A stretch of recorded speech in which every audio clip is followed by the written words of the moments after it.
Hey guys, it's Telman, and this is the first time that we've done a video newsletter. Why are we doing a video newsletter? Well, you might notice that this didn't arrive at your inbox at 5 a.m. on time. We had a newsletter newsflash hiccup, and I'm very happy to announce that my wife Jody, who's our newsletter editor and extraordinary copywriter, is pregnant. She's 3 months pregnant, and she had a lot on her mind. We just had a company-wide hiccup, and when all is said and done, we didn't get the newsletter out on time. So we're doing today's newsflash in video form and a little bit late. I hope you'll accept my humble apology, but I wanted to teach you something really cool. If you have no idea who I am, I don't think I said it before, this is Telman, and I'm really excited to bring this little nugget of wisdom to you today. Today we're going to talk about teams, and specifically we ran a survey yesterday that we sent to a group of our customers, and we got tons of responses in. As a matter of fact, all these different cards here, we went ahead and we went down through and we looked at all the different responses we had, and I asked people, well, what's the single biggest thing that's preventing you from being successful online right now? And we got tons of responses in, and for example, this one is mindset or myself. And frequently, when people were referencing themselves, they were talking about taking action and procrastination. We got 5, 10, we got 12 people that wrote something like that in. And that's not the top one, but there are all these interesting things. So we did this survey, and one of the things that came up over and over and over again was lack of knowledge, not having the knowledge that you need in order to run a successful internet business. Another thing that came up over and over and over again was lack of technical skill, specifically as it relates to tech, right? It relates to putting up web pages, putting up websites. Another thing that came up over and over and over again is not having the right help that you need in order to be successful, not having basically the knowledge and skill that you need in order to pull all this stuff off. And I wanted to tell you a little story about how I got started, because I didn't have the knowledge or skill when I got started either. I didn't know how to put up a web page. I didn't know how to write good copy. I didn't know how to edit anything, audio or video. We didn't even have, I didn't even have a computer that was capable of editing video at the time.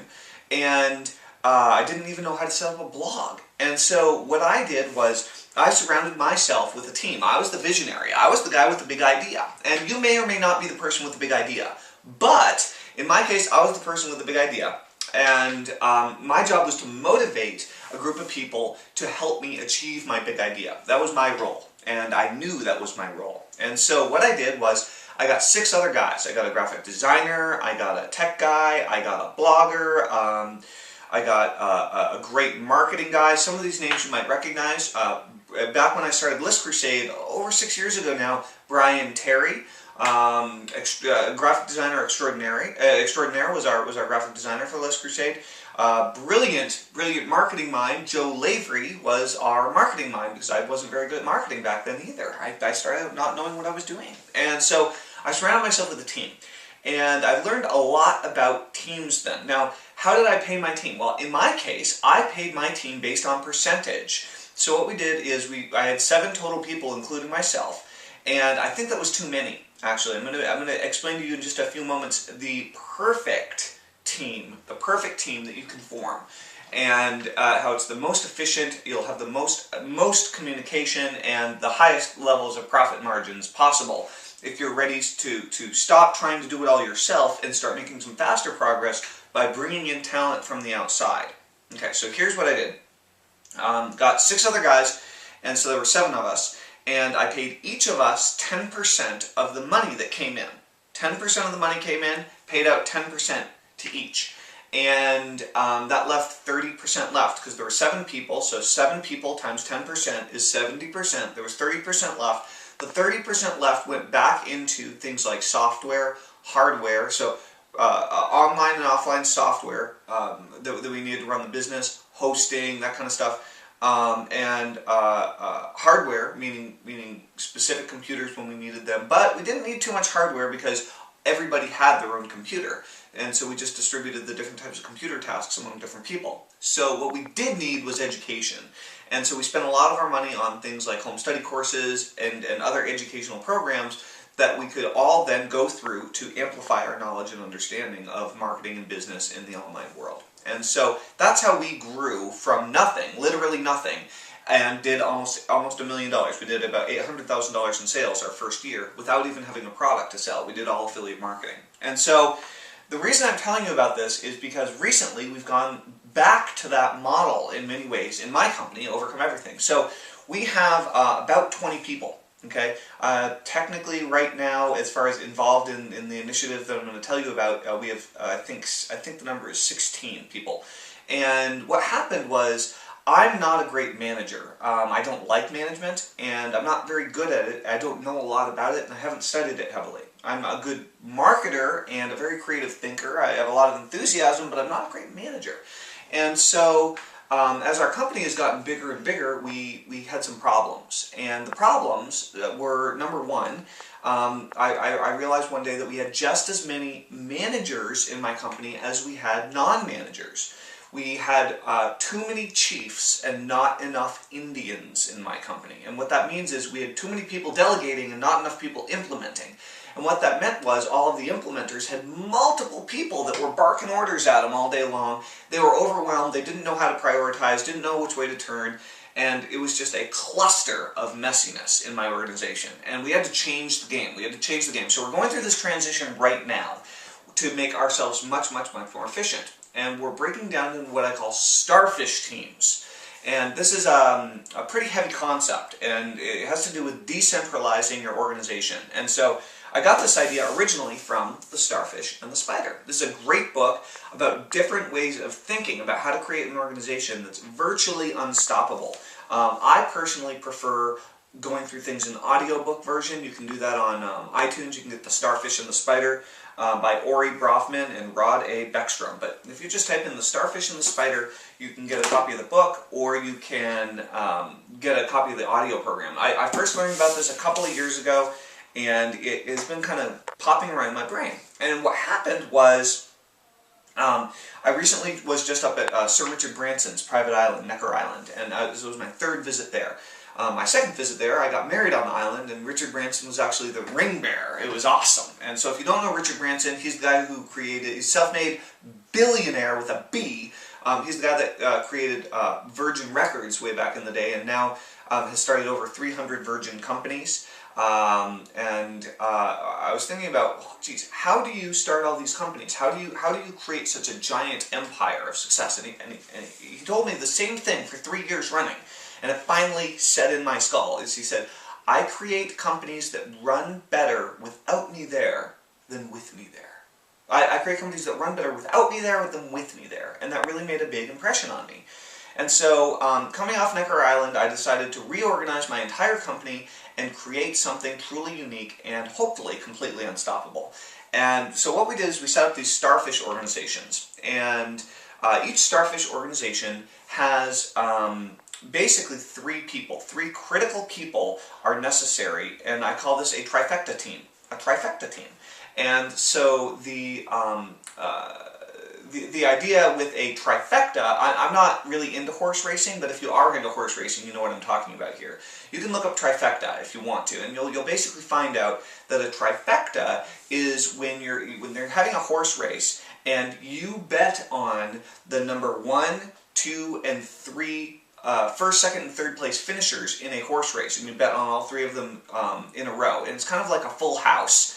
And when you're playing cards, it's like the best possible hand you could possibly have.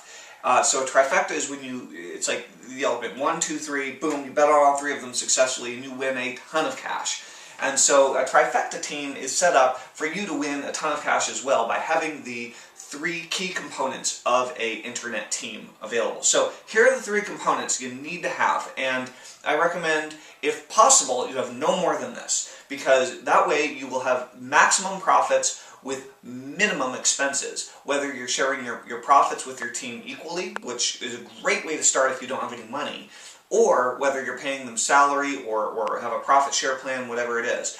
The 3 key elements that you have to have in a trifecta team are: 1, you need a great implementer. You need a builder and a fixer. I call this a tech guy. You need a tech guy. You need someone who can do basic programming, who can put up web pages, who understands how to technology, and they like computers. This person has a serious a vein of geek running through their veins. These are guys that fix the computers for all their friends. They're the guys that run their own blogs. They're guys that half the time you can't understand what the hell it is they're saying. They're super important though. They're absolute brainiacs, and they're probably, on an IQ level, probably going to be one of the smartest people, if not the smartest person in your organization. Okay? Tech guy. Okay, number 2 is you got to have a copywriter. You got to have a copywriter, and a copywriter is going to write all your sales copy. Now, sales copy is far more important than written content copy.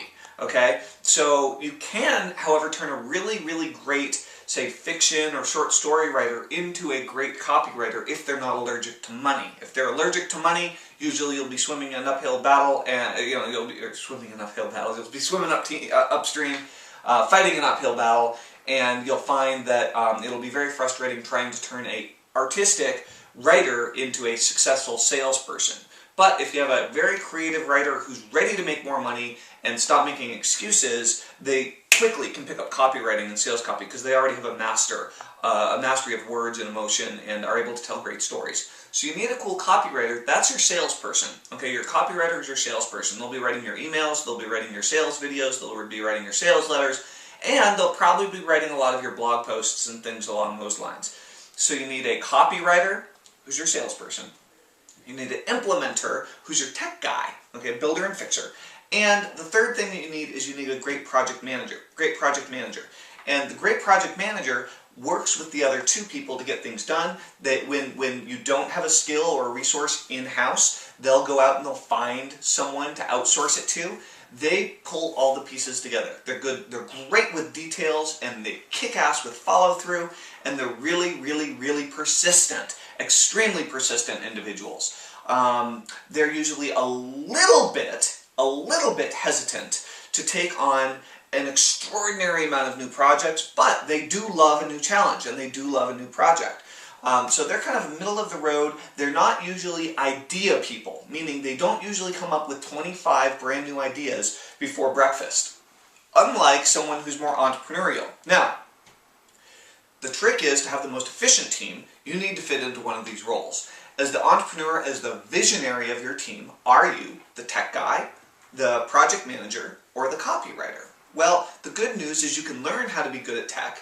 You can learn how to be good at copy, and you can learn how to be a good project manager. All of those are things that you can learn. You may find that as the entrepreneur or leader of the organization up here, that you actually have these 3 people down below you, and you have a 4-person team. Okay. However, I found that a 3-person team is efficient, effective, and fast-moving. Now, everyone in my company works from home with the exception of the cameraman. The cameraman is Jeremy, and he is my ass-kicking assistant. Jeremy, say hi. Hello.